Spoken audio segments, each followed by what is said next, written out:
Comme je vous l'ai teasé dans ma dernière vidéo, après 3 jeux 3DS qui m'ont marqué, voici 3 jeux 3DS qui m'ont déçu. Alors j'ai plusieurs façons d'aborder la question, je peux prendre des mauvais jeux et leur taper dessus en faisant des blagues, ça peut être rigolo, mais cracher sur des jeux, je l'ai déjà fait le 1er avril. Et puis le sujet de la vidéo, c'est pas les mauvais jeux, c'est les jeux qui m'ont déçu. Pour qu'un jeu te déçoive, il faut déjà que tu aies un minimum d'attente. Et c'est surtout le décalage par rapport à ce que tu voulais qui a le plus de chances de décevoir. C'est pour ça qu'il existe une telle variété d'opinions au sein des joueurs. C'est pas les mêmes jeux qui nous ont déçus. Et c'est pour ça que ça me semblait plus original de traiter le sujet sous cet angle. Ma toute première déception sur Nintendo 3DS dès que je l'ai acheté, c'était The Legend of Zelda Ocarina of Time 3D. On peut le dire, c'est quand même un jeu pour débiles qui vivent dans le passé. Les seuls qui lui font encore des éloges, ils ont pas vu qu'en 20 ans le jeu vidéo avait progressé. Ou alors ils veulent se donner une légitimité d'ancien parce que, après tout, même un jeune de 13 ans peut te dire que Elden Ring c'est son jeu préféré. Et t'aurais l'air con d'avoir le même jeu préféré qu'un gosse, non? Donc autant sacraliser la Nintendo 64. Je rigole! C'était pour vous trigger. Ocarina of Time, ça a été mon jeu préféré à un moment donné. Je le connaissais bien.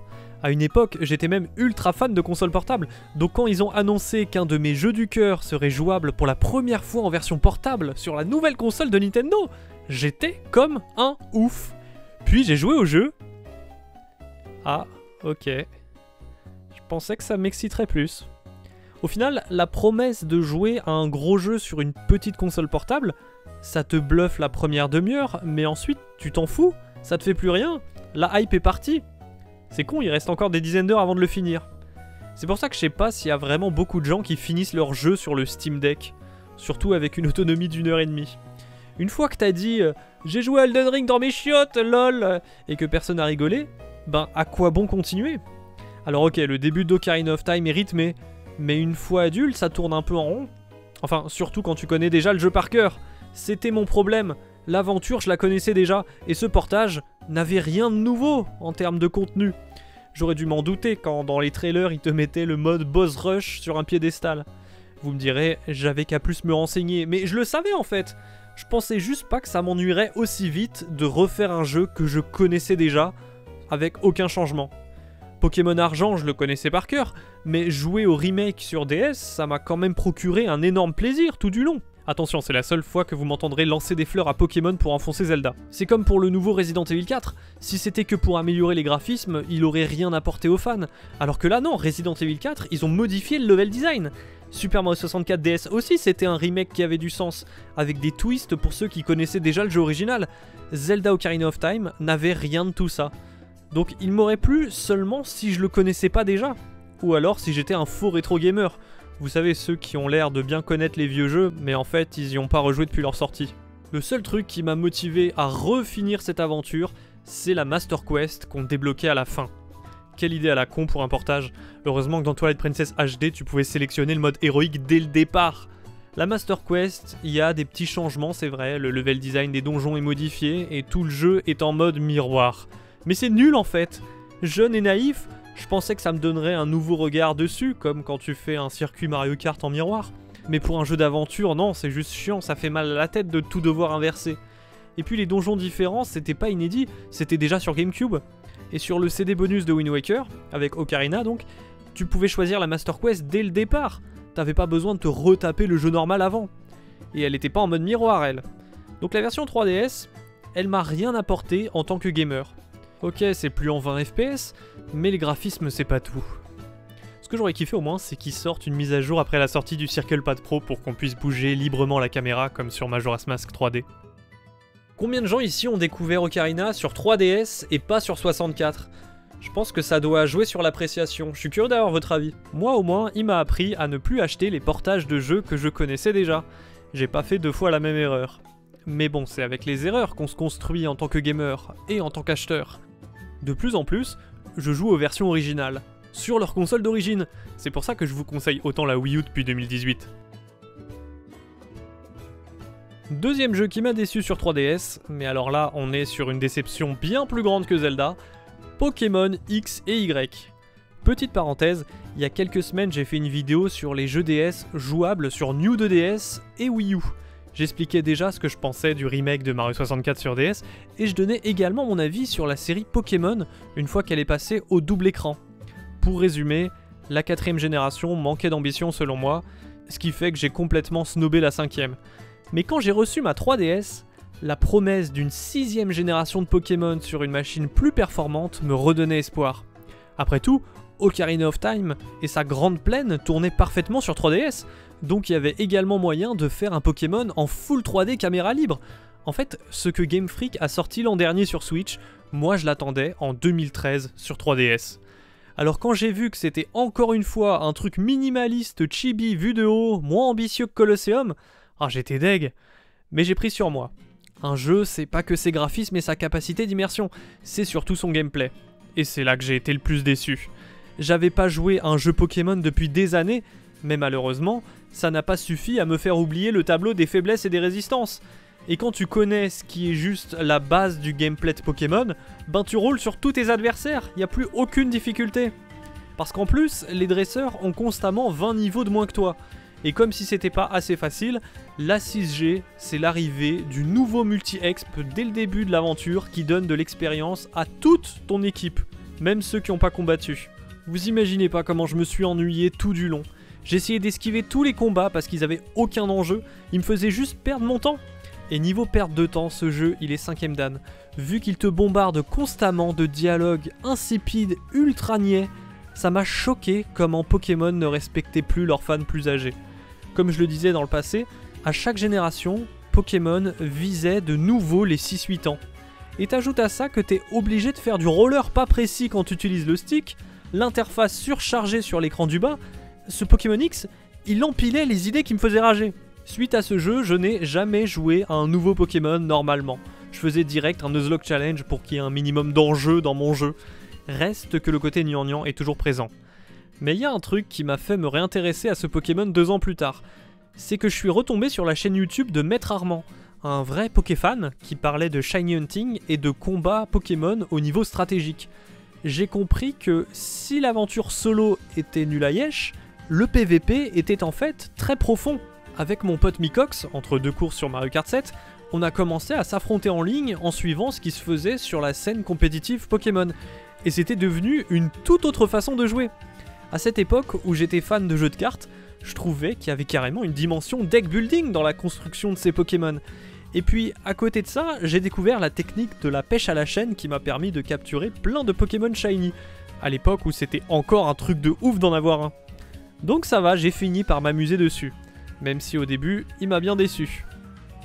Dernier jeu de cette sélection. Vous avez une idée ? X224, tu l'avais call, Dragon Quest VII ne m'a de toute évidence pas autant plu qu'à toi. Encore une fois, un peu de contexte. Et oui, c'est indispensable pour comprendre d'où vient la déception. Dragon Quest VIII était mon jeu PS2 préféré, après Final Fantasy XII. Et pourtant, je l'avais jamais fini. Je le trouvais trop dur sur la fin. J'ai lâché à 60 heures, mais ça m'a toujours démangé de m'y remettre. Bien des années plus tard, j'avais mon petit rituel de l'été. J'avais du temps libre, donc je me lançais dans de grandes aventures vidéoludiques. Je me souviens que mon été 2011 a été marqué par Xenoblade Chronicles sur Wii. Mon été 2012, c'est l'arrivée de ma 3DS XL et de mon ennui sur Ocarina of Time 3D. Et l'été 2013, c'est un été spécial. C'est le premier été où j'ai taffé. J'étais en stage dans un bureau et j'avais pas grand chose à faire. Je construisais des ventilateurs pour mes collègues commerciaux qui mouraient de chaud. J'écoutais des podcasts en rangeant des fichiers Excel. Et dans mon temps libre, j'ai découvert ce que c'était que des articles bien écrits. Je zonais sur jeuxvideo.fr, qui existait encore, et je découvre les papiers de Kamui, de son vrai nom Daniel Andreev, où il parle de jeux japonais, et j'étais outré d'à quel point c'était bien écrit. Faut se dire qu'avant, ma référence, c'était jeuxvideo.com, et déjà à l'époque, on aurait dit que c'était une IA qui écrivait ça.